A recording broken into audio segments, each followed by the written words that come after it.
అందరికీ నమస్కారం అండి. ప్రపంచంలో సైలెంట్గా ప్రేమించే ఒక వ్యక్తి ఉంటారండి. ఆయన మాటలు తక్కువ, త్యాగం ఎక్కువ. తనేనండి నాన్న. అవునండి, ఈరోజు మన టాపిక్ వచ్చేసి నాన్న గురించి.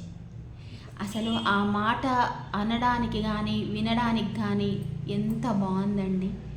నాన్న ప్రేమ అంటే నిజంగా అది అనుభూతి చెందుతాం ప్రతి ఒక్కరు. నాన్న లైఫ్ స్టైల్ ఎలా ఉంటుందంటే, మన మార్నింగ్ మనం అందరం లేవకముందే నాన్న పనికి వెళ్ళిపోతాడండి. మళ్ళీ రాత్రి మన అందరం పడుకున్నాక ఆయన అలిసిపోయి, మార్నింగ్ నుంచి కష్టపడి అలిసిపోయి ఇంటికి వస్తాడు. కానీ ఆయన ఇంటికి వచ్చాక మన పిల్లల మొహం చూసినప్పుడు ఆయన పెదాల మీద ఒక చిరునవ్వు వస్తుంది చూసారా?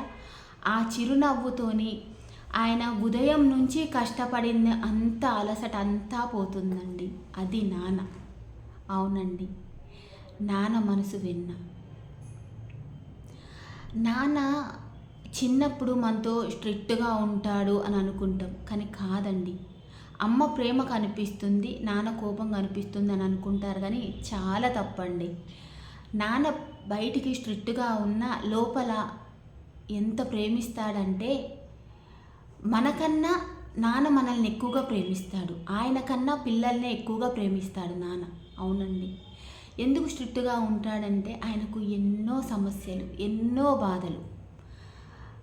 నేను నా పిల్లల్ని సరిగా పెంచగలుగుతానా, నేను వాళ్ళకి మంచి భవిష్యత్తును ఇవ్వగలుగుతానా అన్న భయంతో ఆయన మన ముందు స్ట్రిక్ట్గా ఉంటాడు తప్ప, ఆయన మనసులో మన మీద కొండంత ప్రేమ ఉంటుందండి. నిజమండి. ప్రతి ఒక్క నాన్నకి చేతులెత్తి నమస్కారం చేయాలండి. నిజంగా నాకు చెబుతుంటే కన్నీళ్ళు వస్తున్నాయి. నాన్న ఏ రోజు ఆయన సరిగా అన్నం తినడు.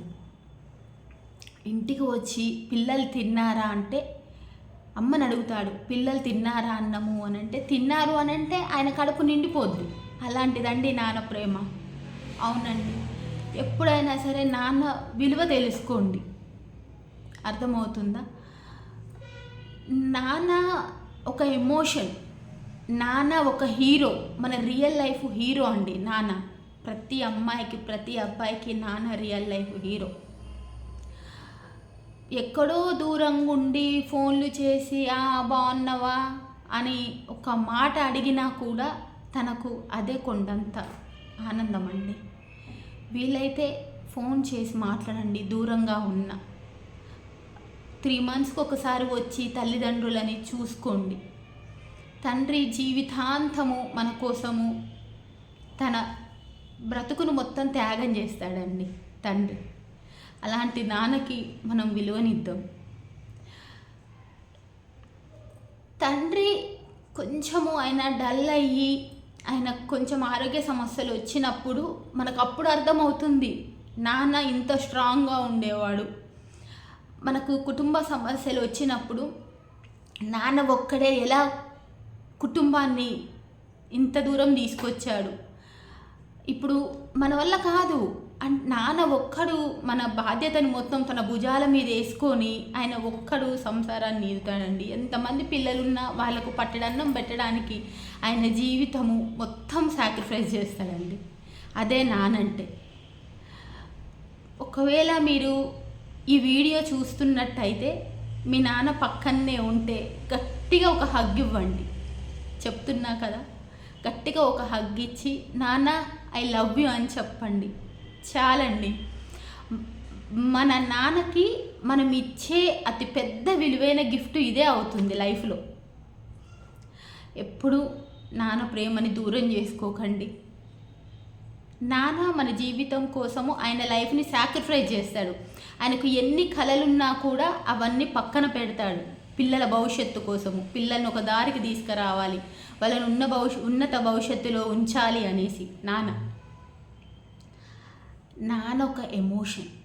ప్రతి ఆడపిల్లకి ప్రతి అబ్బాయికి ఫస్ట్ హీరో నాన్న. అవునండి. ప్రతి నాన్నకి చేతులెక్కి మొక్కాలి. మీరు కోపాలతోని దూరం చేసుకోవద్దు నాన్నని.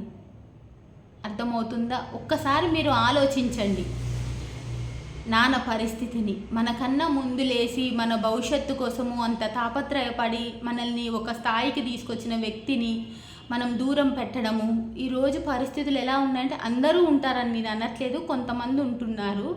అది చెప్పడానికి కూడా చాలా దారుణంగా ఉంటుందండి. ప్లీజ్ అలా చెయ్యకండి. నాన్న మనకు జీవితాన్ని ఇచ్చిన ఒక దేవుడు ఆయన. నాన్న అంటే ఒక ఎమోషన్, నాన్న అంటే ఒక సాక్రిఫైస్. అర్థమవుతుందా? దయచేసి ఈ వీడియో ప్రతి ఒక్క తండ్రికి అంకితం చేద్దాం. ఈ వీడియోని అందరూ షేర్ చేయండి. ప్రపంచంలో ఉన్న ప్రతి తండ్రికి ఈ వీడియో వెళ్ళాలి.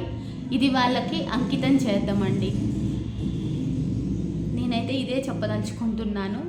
మీ లైఫ్లో మీ ఇద్దరి మధ్య సంబంధం ఎలా ఉంటుందో కామెంట్ల రూపంలో నాకు చెప్పండి.